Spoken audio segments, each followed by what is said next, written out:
Hello guys! Welcome sa Nax TV. Another episode na naman tungkol sa pag-aarawana. Napakagandang topic na i-discuss natin ngayon. No? Bagay na bagay ito sa mga kakakuha pa lang ng Christmas bonus. Naku, sana all may Christmas bonus. So, sa mga nagbabalak bumili ng Super Red, bagay na bagay itong episode na to. Kaya, nood lang kayo guys.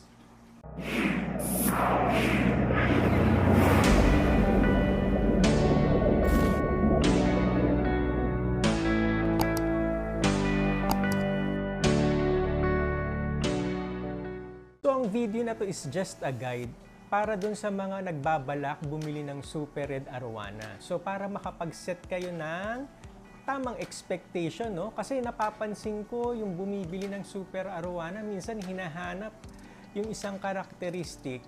But in reality, hindi naman talaga nila alam kung ano ba yung karakteristik na yon. So, start na tayo guys. So, sisimulan ko tong video na to doon sa pinaka-basic, which is yung structure ng scale ng isang arowana. Marami kasing hindi nakakaalam kung ano ba talaga yung dapat tingnan sa scale. So as you can see sa screen nyo, ang isang scale ng arowana ay merong frame, which is yung outer part, and then yung core or yung tinatawag na minsan na base. So minsan may blue base, green base. So yung core yun, no, yung nasa loob na part naman. So makikita nyo dyan sa screen nyo. So mabilisan lang, no, para lang madaanan natin, ang Asian Arowana na walang frame or walang shine yung scale is yung green arowana. Saka I believe Banja Red din, wala ring frame yung scale niyan. Kasi green arowana lang naman yan na nagkaroon ng yellowtail. So check nyo na lang yan. So ngayon, since alam nyo na yung structure ng scale, alam nyo na kung ano yung tinatawag na frame or shine, alam nyo na kung ano yung core or yung base, ma-identify nyo na yung mga arowana. Kung crossback ba? Pag sinabing crossback, yung 6 level ng kanyang scales ay at least merong konting shine. Pag full cross, lahat ng 6 scales niya ay merong distinct na shine or distinct na frame. Cross belly naman, kapag yung first level and second level, may distinct na core. So baliktad, pag sinabing cross belly, ang titingnan nyo yung core. Kaya ako dinidiscuss to kasi merong iba na ginagawa yung arowana ilalagay sa black bottom na tank. Ang mangyayari, somehow yung scale sa belly, no, nagda-darken. So tinatawag nila tong cross belly na, which is hindi dapat, no. So ang cross belly dapat distinct yung color ng core sa belly part nung arowana. So yung first and level na scale niya dapat distinct talaga yung core. So katulad nito, no, mapapansin nyo yung sa belly part na scale niya, wala namang kulay yung core. Tapos yung frame nga, hindi na masyadong distinct. So, yun ang titingnan nyo, no? So, tingnan nyo yung mga nabili nyo. Kung nakabili kayo ng cross belly, tingnan nyo yung first and second level na scale. Dapat yan kahit ilipat nyo sa white tank, hindi magbabago yung color ng core. Kung gusto niyo ng mas detailed explanation regarding sa scales ng arowana, meron na akong video niyan before. I-check nyo na lang, yan yung thumbnail sa screen nyo. So hanapin nyo na lang yan sa channel ko.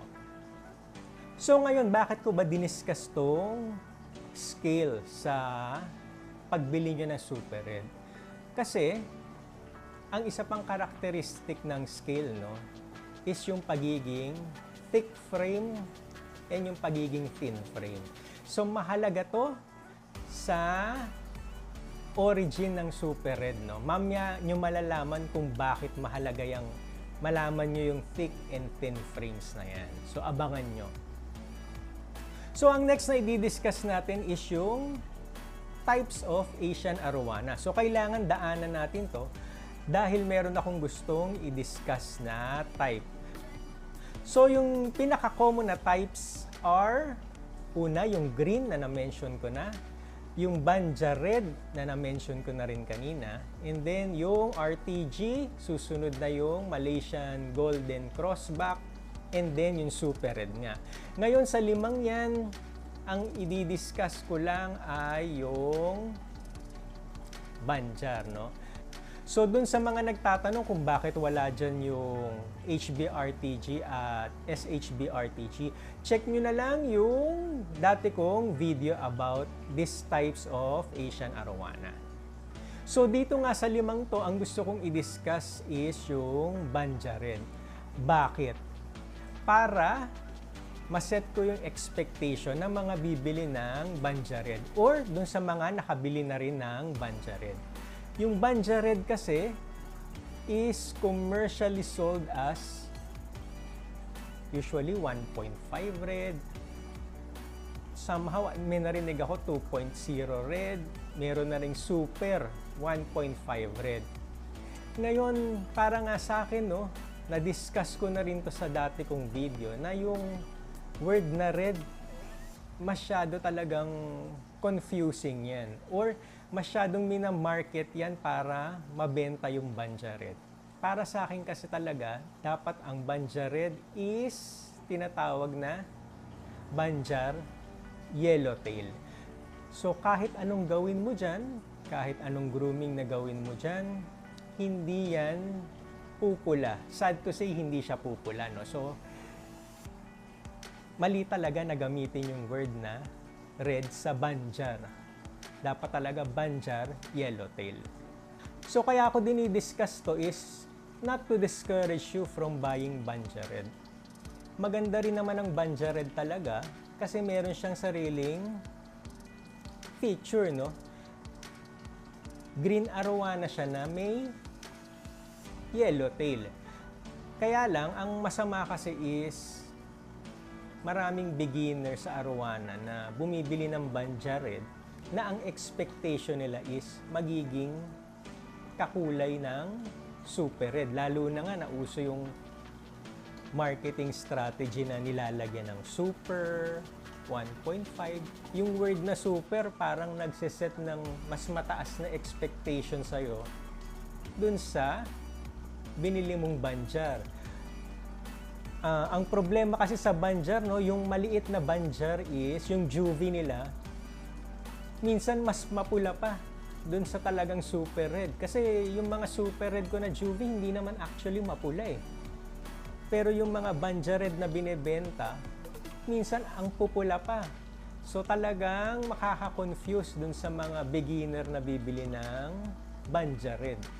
So mag-focus na tayo sa Super Red Arowana. Kasi nga ito naman talaga yung reason ba't ko ginawa tong video na to.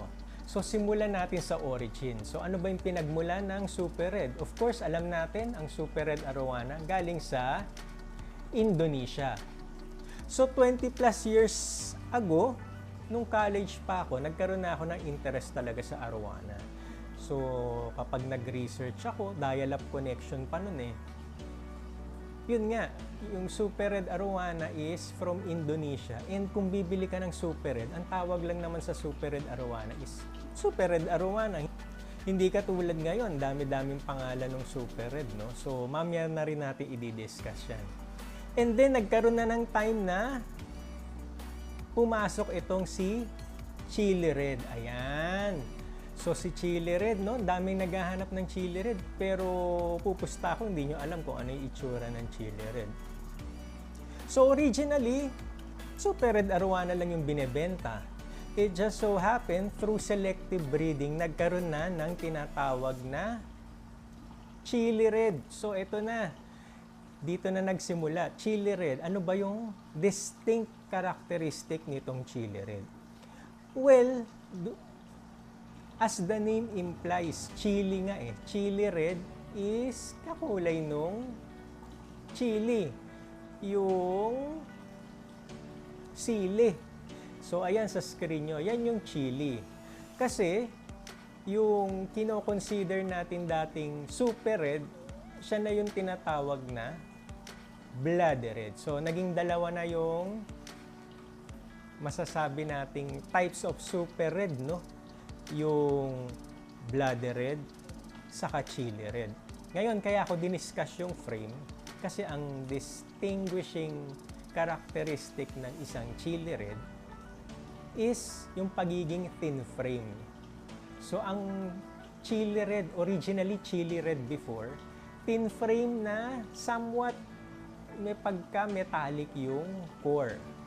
So, dahil nga bago to, medyo sumikat nung panahon na yon as compared dun sa conventional na bloody red. In fact, may nabalitaan ako 20 years ago na may nag-champion na chili red. So yan yun, guys.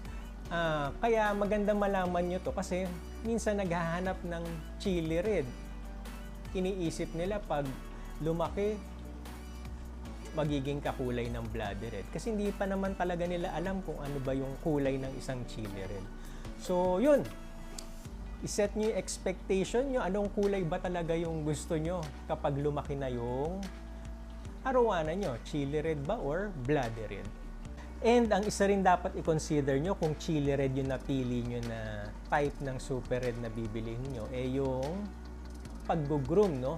Kasi mas mahirap ma-achieve yung tinatawag na full red or yung black na tinatawag nila, no?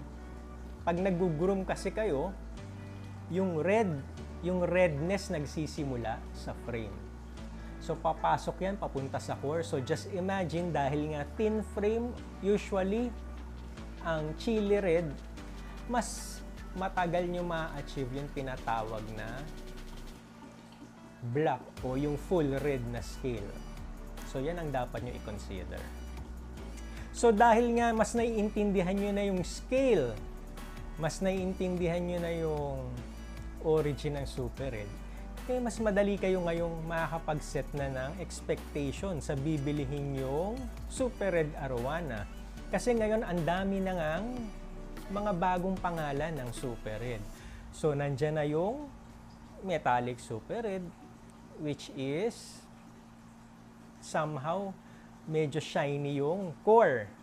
Nandyan na yung violet fusion super red. From the name itself, violet. So, ini-expect mo yung core niyan, may pagka-violet. Siguro yung redness ng frame niya, somehow, nandun na rin sa violet, no? Nandyan na yung super blood red. As far as I can remember, yung ginroom ko na si Slifer, alam ko super blood red yun. So, mag-e-expect ka ngayon ng mas deeper red as compared sa conventional na blood red. Ano pa ba? Nandyan din yung blue base, super red. So, the fact na sinabing blue base, ine-expect mo yung base or yung core should be kulay blue. 'Di ba? So, ngayon mas madali mong ma-identify. So ngayon, may idea ka na, hindi ka na basta-basta bibili, hindi porke sinabing metallic super red. Yung iba, metallic super red, pero ang tinitingnan, full cross ba? Full cross to, metallic to. So mali na agad, di ba? Kasi yung pagka-metallic, actually, ang tinitingnan dapat dun is yung core, hindi yung frame. I-segue ko na rin, kunwari, bibili kayo ng blue base crossback. Blue base crossback, back then, early 2000, late 90s, para kang nanalo sa loto, no? Kung yung crossback mo naging blue base crossback. Bakit? Kasi bihira lang naman sobrang bihira ng blue base crossback dati. And para sa akin, ang isang magandang blue base crossback is thin frame. Kasi nga, yung base ang gusto mo dyan Hindi mo naman kailangan yung makapal na frame. So, ang blue base crossback, kung ako ang maghahanap ng blue base crossback, kailangan thin frame, kailangan full cross, kailangan very distinct yung pearlies. So, yun ang standard ko kung titingin ako ng blue base crossback. So, to end this video, ano ba talaga yung dapat nyong malaman or dapat nyong gawin pag bibili kayo ng super red arowana? Kaya ako nga diniscuss yung mga items natin kanina. Para unang-una, at least alam nyo kung ano talaga yung bibilhin nyo. Alam nyo kung ano yung gusto nyong super red na mabili nyo. Pangalawa, mag-set kayo ng tamang expectation. Kasi ang napapansin ko sa mga bumibili ng super red, dahil nga may kamahalan yung super red, no? Bibili sila ng maliit na super red, ine-expect nila pag lumaki yun, kasing presyo ng isang show grade na super red, which is malabong mangyari. So, hindi ganon, no? Meron din nagsiset ng expectation na wala raw sa isda, nasa groomer daw. So, hindi ako mag-a-agree ron kasi hindi naman tayo lahat pinanganak na artista, no? Kunwari sa tao na lang. Hindi naman ako pinanganak na artista, di? Para ko nang sinabi na mag-makeup lang ako, pwede na ako mag-artista. So, ganun din naman sa arowana. Feeling ko kahit saang hayop naman, hindi naman lahat yan mag-i-end up na show grade. So, yun nga, no? Yung budget mo, mag-set ka ng tamang expectation based dun sa budget mo. So, kung ito lang ang budget mo, huwag kang mag-expect na yung ending yan ay magiging show grade. Pero yung groomer, of course, plays an important role sa pagpapalaki ng super red nyo. So, para sa akin, tatlo yan. Yung groomer, yung nagpapalaki ng super red arowana. Of course, yung knowledge niya, yung pinapakain niya, dapat nakasalala yun sa groomer. So, groomer, yung genes, not specifically dun sa farm. So, yung genes ng super red, kung talagang nasa genes niya yung magiging show grade siya, definitely mas malaki yung chance na mas maganda yan pag lumaki. And then, pangatlo is yung environment, no? So, yung tubig na available dun sa kung saan nakalagay yung arowana, yung temperature, lahat yan importante. So, yung tatlong yan will play an important role kung paano nyo mapapaganda yung super red nyo. And para sa akin, ang mabibigay kong advice para dun sa mga naghahanap nga ng may kinalaman sa anatomy, no? Let's say, nauuso ngayon yung samurai, yung butterfly, yung closed tail, yung long pecs na sinasabi, super long pecs. Para sa akin, wala namang masama dyan. Ang importante dyan is, pag ba binili nyo tong specific type na super red na to at hinalo nyo dun sa ibang super red, kaya nyo i-identify na siya talaga yon. Example, bumili kayo ng, palagay na natin, samurai daw na super red arowana. Ngayon, ihalo nyo rin sa common na super red. Kaya nyo bang i-pinpoint yung samurai na yon dun sa ibang super red arowana? So, kung talagang ganun ka-distinct yung feature niya para matawag na samurai, and alam nyo rin naman talaga kung ano talaga yung itsura nung matandang samurai na super red, wala namang masama kung yun ang gusto nyong bilhin. Para lang yan yung nabanggit ko nga na if ever bibili ako ng blue base crossback, syempre ang gusto ko sa blue base crossback, kapag hinalo ko siya sa mga crossback, kaya kong ipinpoint na, ito talaga yung blue base crossback. Kasi pin frame, tapos blue yung core. So, hindi ko siya maipagkakamali sa ibang crossback na kasama niya. So, bago ako mag-end, may pahabol tayong trivia. May nagtanong kasi sa akin, bakit yung super red ko maitim yung batok, hindi full cross? Well, hindi ko sasagutin yan. Pero bibigyan ko kayo ng clue. Yung nabanggit ko kaninang types of Asian arowana, isa lang naman dyan ang merong maitim na batok. So, kayo na mag-isip bakit yung karakteristik na yon napunta dyan sa super red nyo. So, there you go guys. Hopefully, may natutunan kayo sa video na to. Hanggang sa muli, please make sure to subscribe, pa-like, and share. Bye!